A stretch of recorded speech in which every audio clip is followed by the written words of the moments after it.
He walked free from court. Good evening. This is 1K The Time TV News. The time is 7 o'clock and I am Jali Tembega.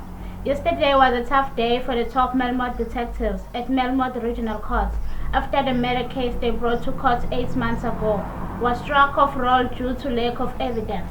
The suspect, Mr. Nathaniel Madlala, at the age of 37 from Tubaletu Township, just outside the town of Melmoth, was arrested after the brutal murder of his wife, Mrs. Sibongile Madlala, who was found dead under the bridge at Fulazane River. Mrs. Madlala had a gunshot wound on her forehead when a fisherman found her lying dead. After some days of investigation, the police concluded that her husband be taken for questioning. While questioning him, it was found that the couple had a fight a day before. They questioned him and let him go. It was then found that Mr. Madlala owns the gun, and the cartridge found on the crime scene matched his gun, so he was then arrested for his wife's murder. Since then, he has been out on bail, attending his case on given dates. In his statement, Mr. Nathaniel Madlala mentioned that he owns the gun in question. Him and Sibongile had a fight the day before, the day she found murdered, but he insisted that he never killed his wife.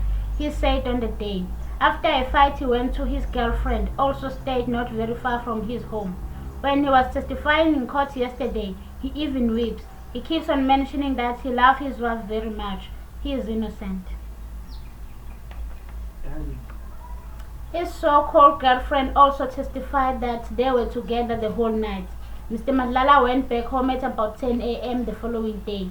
When the court asked the woman if she ever seen Mr. Madlala's gun, she said she never seen it since they had an affair, and that Mr. Madlala was not a violent protest.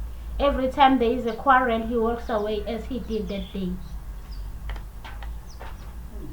The prosecutor tried by all means to gather evidence that can pin Mr. Madlala to the murder, but it appeared that the police had not done their job well.